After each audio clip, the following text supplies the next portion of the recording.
Hi, this is Jason Nickleby, Coordinator of Officials with the Minnesota State High School League, and this is our final NFHS football rule study presentation. We're going to take a look at Rule 1 and the fundamentals this week. If you recall, we started with Rule 2 and the definitions, and then went through the whole rule book, finishing out with Rule 1 and the fundamentals. Rule 2 is our foundation, it's the definitions. We need to really hone in on those definitions so we can be as successful as possible with the other rules and the application of those rules. And make sure to keep in the mechanics manual, the case book, rule book, pull them all together so we can be as successful as we can be on Friday night. So with that, let's take a look at Rule 1 and the fundamentals. Okay, when we're looking at Rule 1 and the football fundamentals, we'll be looking at field markings and equipment, player designations, and then state association adoptions if a state has those. And then finally, the fundamentals are the absolutes. Either they're absolutely true or they're absolutely untrue all the time. So we'll take a look at some of those situations. It's not the most exciting part of the rule book, but it's something that is part of the rules. It's something that we need to know. And of course, if something comes up that's goofy, it may come at you from Rule 1. And then fundamentals, we just need to know those. Those are always true or always false. And if we have those down pat, we'll be in pretty good shape to be successful on Friday nights. Okay, Rule 1, the game, field, players, and equipment. If there's any one rule that is a good reason to bring a rule book out to the field, it would be this one. Typically, when you're going to get Rule 1 questions or issues that come up, it will be pregame, conference with the coach, your inspection of the field, and you'll get questions about legality of equipment, casts, visors, etc. You'll want to be able to answer these questions accurately. And if you're not sure, then bring the rule book out there and you can always refer back to that if those questions come up. And this rule can cause liability issues if they're allowed to play with illegal or improper equipment. And we want to make sure that we enforce these accurately for player safety. Again, not really exciting rule, but something that we need to know. And if we're not super sure, this is a reason to bring the rule book out to the field so you can address these questions as they arise. Football fundamentals. Again, we talked about this earlier. These are the basics, absolutely true or absolutely false. If you have these down pat, you're going to be pretty good shape to be successful in most situations. Obviously, it shouldn't replace knowing the other rule sets and their application, but these are still pretty important pieces to know. It recaps the key elements of the rule book. It's located at the back of the rule book, page 83 through 85. Again, meant as a list of concepts that are always or never true. And along with Rule 2, they'll provide a foundation for all the rules. Still important to know the rules themselves and how they apply in each situation. So we want to tie the rule book mechanics, philosophy, positioning, pull all those together. And if we can do that, then we'll be in pretty good shape. So it's not going to replace rules knowledge, but it's a pretty important piece of the rule book to know. And again, if you have these down pat, it will probably save you in a situation or two. Okay, let's take a look at some situations from Rule 1. First one, 1-3-2. Team A requests a rubber ball on second down after using a leather ball on first down. Or in B, on a dry day, requests a different leather ball than used during a touchdown play. Or C, on the try, requests a different leather ball than used during the touchdown play.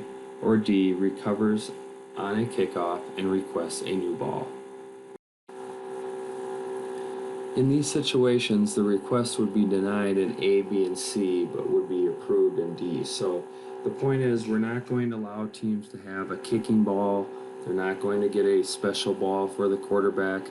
If footballs are supplied to the crew and approved, by the officials prior to the game. Those are footballs that we can use, and they'll be used as the situation dictates, not because of a request. If there's weather, then yes, we can change out footballs more frequently, but we're not going to just bring in a special ball on third down because that's the quarterback's passing ball. That's not how it works. We're not bringing in the ball that Newt Rockney kicked with to kick off with. We're not going to do that. If we use the ball on the previous down, we can bring it in to kick off with. We can keep it for the second down play if it's in the middle of the field, whatever the situation warrants. Now, if they throw the football and it lands in the pond, then yeah, we're going to make a change and we can go from leather to rubber and vice versa, but we're not going to make a change within a series or for a kickoff because of a special request. 1-4-3 situation. After the ball has been marked ready for play, but prior to the snap, it is discovered that A1 and A2 are both wearing number 81, or B, B2 is wearing 00. In situation A, it will become a foul at the snap for illegal numbering. In B, it is a foul before the snap, and B2 may not participate with that number. And that would be 151C1 and then 725D. So this doesn't happen very often, pretty unusual, but it's just a reminder of a situation in Rule 1 that if we just ignore Rule 1 entirely, we won't know what to do with a situation like this. Again, not very common, happens in blowouts, but where it could happen with duplicate numbers is on a special teams play when you have a player who is maybe a wide receiver or defensive back most of the game, but then gets in on special teams to fill in where his buddy who's wearing the same number happens to be on the kickoff team, for example. And if we don't keep an eye on it, they can slip that one by. Maybe not a huge advantage on a kickoff type of a play, but it could be a pretty big advantage on a regular scrimmage down when you're trying to keep an eye on eligible receivers.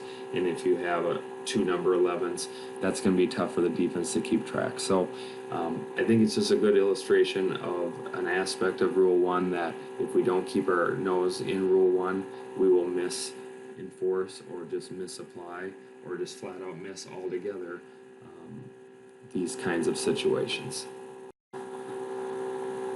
Situation 161. During the game, the coach of Team B reports to the referee that A, his wireless access has been interrupted and his software is not working as a result, or B, Team B's headphones are not working. In both A and B, headphones or wireless access does not come under the authority of the game officials, and this is 162 as well as 161.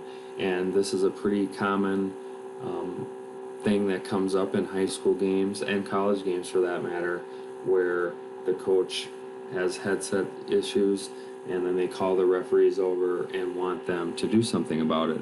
And a lot of high school officials make the mistake of going to the other team and asking them to take their headsets off, even though headsets do not come under the authority of the game officials in high school football. So this is a Sunday rule.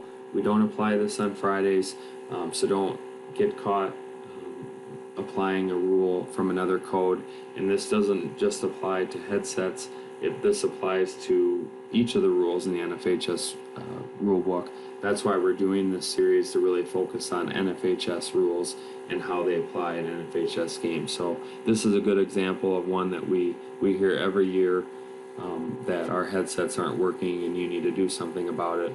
But the fact of the matter is, headsets and wireless access, for that matter, do not fall under the authority of the game officials. There are no play situations in the casebook involving the football fundamentals, but here are the areas of focus that the football fundamentals look at. And take a look at page 83 through 85 of the rulebook, as we mentioned earlier, where you can find these topics. And they take a look at possession, downs, dead ball, kicks that are general in nature of free kicks, scrimmage kicks, passes, blocking, fouls, and then finally penalty measurements. So these are the areas of focus. Take a look at them. Try to get these ingrained in your knowledge base, your repertoire, so that when you go and look at the other rules of the rule book, you can pull them all together and apply the fundamentals. So again, no case plays, but make up your own plays when you're looking at these situations and how they would apply. Okay, that will do it for the NFHS Rule Study presentation series. It's been our goal this year to take a look at the rule book and really get our noses back in the rule book. I think we've gotten a little complacent on this, not just in football, not just in high school, at all levels. We just don't get into the rule book as much as we should and really focus in on the things that we can control, which is our rules knowledge. It says simple as that on the screen. That's really tongue-in-cheek. Studying the rules and knowing the rules is not very simple. If it was simple, everyone would do it. This is a hard thing to do, hard thing to master, which means you need to continue to study. We can't get complacent. If we just take a look at one page of the rule book or a couple pages and then throw the rule book in our bag, never to be seen again, we're not going to be as good at rules application and knowledge as we should be. And that's controlling what we can control. We can control our rules knowledge by getting our nose in the book. Want to be that crew saver. So if something comes up, you're going to be the go-to person that can help your crew. Don't be the one that sits off to the side and say, I hope this doesn't come up. Be the one that they go to, they can count on. Be that crew person. And just desire to be the best you can be. Rules, knowledge, mechanics, philosophy, whatever it is, just desire to be the best. And with that, I thank all of you for tuning into this series, the training tapes. It's been my goal as the coordinator of officials to try to put some resources in your hands to be more successful on Fridays. I know how hard it is to be an official. I'm still living that life and I really enjoy it.